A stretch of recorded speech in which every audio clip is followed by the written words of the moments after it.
আসসালামু আলাইকুম। এখন শুনবেন সংবাদ শিরোনাম। হামের উপসর্গ নিয়ে ময়মনসিংহ, রাজশাহী, টাঙ্গাইল ও কুষ্টিয়ায় ৪ শিশুর মৃত্যু। রাজধানীসহ দেশের বিভিন্ন অঞ্চলে দ্রুত ছড়াচ্ছে ছোঁয়াচে রোগটি। এক সপ্তাহ না পেরোতেই অনিয়মের দায়ে বন্ধ করা ডায়াগনস্টিক ও হাসপাতাল ফের চালু। চলছে ল্যাবের কার্যক্রমও, জানা নেই দাবি স্বাস্থ্য অধিদপ্তরের। ছুটির দিনেও পাম্পগুলোতে দীর্ঘ অপেক্ষা। চুয়াডাঙ্গায় ফুয়েল কার্ডে তেল বিক্রির নির্দেশনা মানছে না কেউ। চট্টগ্রাম ও মেহেরপুরে বিপুল পরিমাণ ডিজেল জব্দ। মধ্যপ্রাচ্যে যুদ্ধের মধ্যেই রদবদলে মার্কিন প্রশাসন টালমাটাল। সেনা প্রধানসহ ৩ শীর্ষ জেনারেল বরখাস্ত। চাকরিচ্যুতির সংখ্যায় অনেকে। এতক্ষণ শুনছিলেন সংবাদ শিরোনাম, এবার বিস্তারিত। দেশের বিভিন্ন অঞ্চলে হাম আক্রান্তের সংখ্যা বাড়ছে। গত ২৪ ঘন্টায় রাজশাহী, কুষ্টিয়া, টাঙ্গাইল ও ময়মনসিংহে হামের উপসর্গ নিয়ে ৪ শিশুর মৃত্যু হয়েছে। রাজশাহী, ময়মনসিংহ, বরিশাল, চট্টগ্রাম, বগুড়া, চাঁদপুর সহ বিভিন্ন জেলার হাসপাতালে হাম উপসর্গের রোগীদের সংখ্যা বাড়ছে। আক্রান্তদের মধ্যে বেশিরভাগই শিশু। হামের প্রকোপ ছড়িয়ে পড়ায় উদ্বেগ দেখা দিয়েছে অভিভাবকদের মাঝে। পরিস্থিতি মোকাবেলায় দেশের বিভিন্ন জেলায় হাসপাতালগুলোকে প্রস্তুত থাকার নির্দেশ দিয়েছে স্বাস্থ্য বিভাগ। আগামী রোববার থেকে শুরু হবে বিশেষ টিকাদান কর্মসূচি। এই টিকা দেয়া হবে ৬ মাস থেকে ১০ বছর বয়সী শিশুদের। পরিস্থিতি মোকাবেলায় ভ্যাকসিন সংক্রান্ত মাঠ পর্যায়ের সব কর্মকর্তার ছুটি বাতিল হয়েছে। আসলে ব্যবস্থা নেওয়ার সুযোগটিই কম, কেননা এত অল্প সময়ের মধ্যে এত বেশি রোগীর উপস্থিতি দেশের বিভিন্ন প্রান্ত থেকে, বিশেষ করে মহাখালীর সংক্রামক ব্যাধি এই হাসপাতালে যে উপস্থিতি, সেটি আসলে উদ্বেগ জড়িয়েছে। আমি যেমনটি আপনাকে জানাচ্ছিলাম, একই সাথে রাজধানীর মহাখালীর যে আরেকটি হাসপাতাল, ডিএনসিসি হাসপাতাল, সেখানে কিন্তু রোগীর প্রকোপ কিন্তু ক্রমান্বয়ে বাড়ছে। এখন পর্যন্ত সেখানে 251 জন রোগী এই মুহূর্তে চিকিৎসা নিচ্ছেন এবং সেখানে প্রায় এখন পর্যন্ত এই অল্প কয়েকদিনে 2 থেকে 3 দিনে প্রায় 400-450 বেশি কিন্তু শিশু, বিশেষ করে শিশু, তারা কিন্তু চিকিৎসা নিয়েছেন। ফলে রাজধানীর এই হাসপাতালগুলোতে যে হামের রোগীদের, বিশেষ করে শিশুদের উপস্থিতি, হাম আক্রান্ত শিশুদের উপস্থিতি, সেটি ক্রমান্বয়ে বাড়ছে। এবং এই নিয়ে একটু আগে একজন চিকিৎসক ডিএনসিসির তিনি আসলে জানাচ্ছিলেন যে মূলত যেই আক্রান্ত শিশুরা রয়েছেন তাদেরকে অধিকাংশই যারা রয়েছেন তারা টিকা গ্রহণ করেননি। ফলে টিকা গ্রহণ না করার ফলে এই শিশুদের মধ্যে যে এই প্রতিরোধ ক্ষমতা, সেটি আসলে তৈরি হয়নি।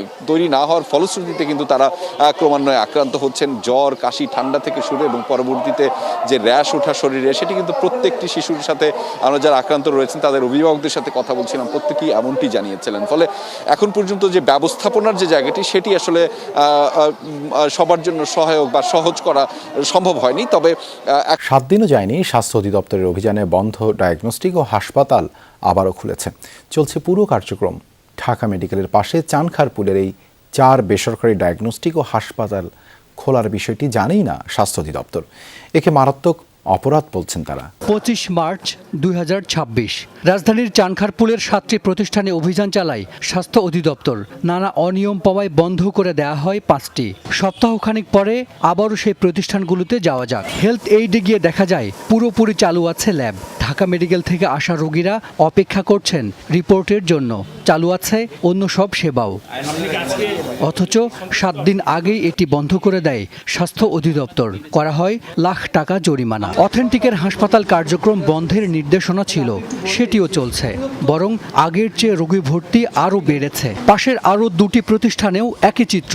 ঢাকা ডায়াগনস্টিকে গিয়েও পাওয়া গেল রোগী। প্রতিদিন 30টির মতো পরীক্ষা করছেন তারা। পিওর ডায়াগনস্টিক সেন্টারও খোলা।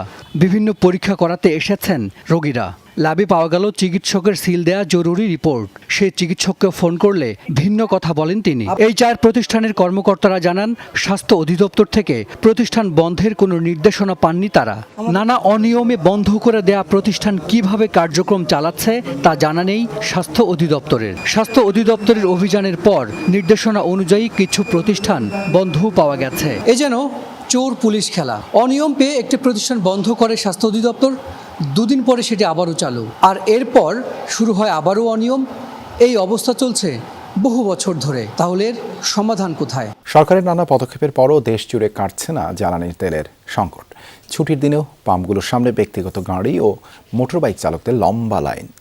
সকাল থেকেই রাজধানীর বেশিরভাগ পাম্পে মিলছে না তেল।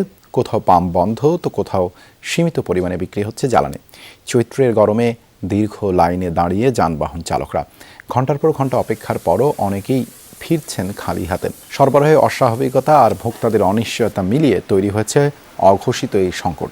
চালকদের অভিযোগ, যথাযথ তদারকির অভাবেই খোলা বাজারে এখনও বিক্রি হচ্ছে তেল।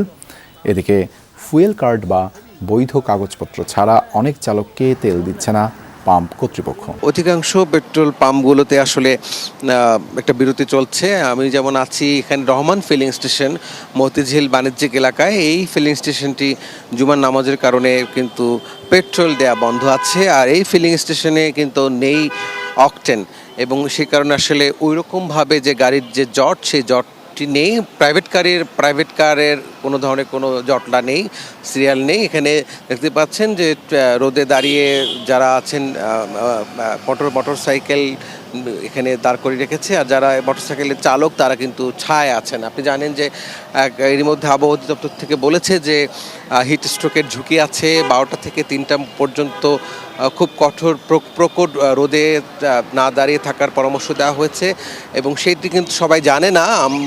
কিছুক্ষণ আগে আবহাওয়া অধিদপ্তরের যে এই মেসেজটি আমি ব্যক্তিগতভাবে অনেক চালককে বলেছি, যেহেতু এখন বন্ধ আছে পেট্রোল দেওয়া, সেক্ষেত্রে আপনারা ছায়ায় গিয়ে দাঁড়াবেন।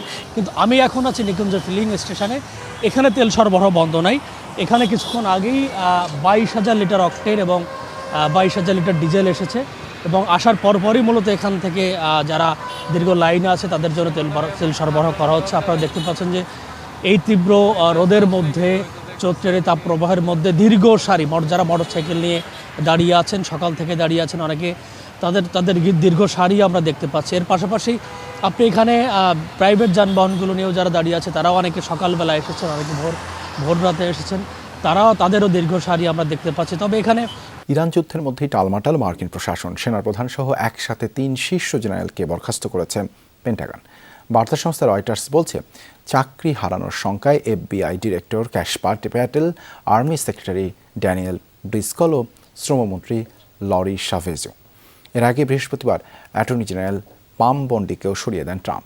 এই অবস্থায় প্রশ্ন উঠেছে, তবে কি যুদ্ধে কাঙ্ক্ষিত সাফল্য না পাওয়ায় চাপের মুখে এসব সিদ্ধান্ত নিচ্ছেন ট্রাম্প, নাকি ইরানে পরমাণু হামলার মতো কোনো কঠোর সিদ্ধান্ত নিতে পারেন মার্কিন প্রেসিডেন্ট? জনসম্মুখে ইরানকে রীতিমতো ধ্বংস করে দেওয়ার দাবি করছেন মার্কিন প্রেসিডেন্ট ডোনাল্ড ট্রাম্প। দেশটির সরকার কাঠামো ভেঙে দেওয়ার দাবি তার। তবে রণক্ষেত্রের বাস্তবতা বলছে, যৌথ বাহিনীর তাণ্ডবে ব্যাপক ক্ষয়ক্ষতির শিকার হলেও এখনও লড়াই করে যাচ্ছে তেহরান। দিচ্ছে জোরালো জবাবও। বলা হচ্ছে, ইরানের অনড় অবস্থানের কারণে যুদ্ধ দীর্ঘায়িত হওয়ার শঙ্কায় ঘরে বাইরে বেশ চাপেই আছে যুক্তরাষ্ট্র। যুদ্ধের মধ্যেই নজিরবিহীন রদবদলে সাক্ষী মার্কিন সামরিক বাহিনী। Chief of army staff Randy জর্জকে সরিয়ে দিয়েছেন প্রতিরক্ষামন্ত্রী পিট হেগসেথ। দায়িত্ব থেকে অব্যাহতি দেওয়া হয়েছে আরও 2 জেনারেল, ডেভিড হোডনে ও উইলিয়াম গ্রিন জুনিয়রকেও। সাম্প্রতিক ইতিহাসে সামরিক নেতৃত্বে যুদ্ধকালীন সবচেয়ে বড় রদবদলের ঘটনা এটি। 3 জেনারেলকে বরখাস্তের আনুষ্ঠানিক কোনো কারণ জানায়নি পেন্টাগন। যখন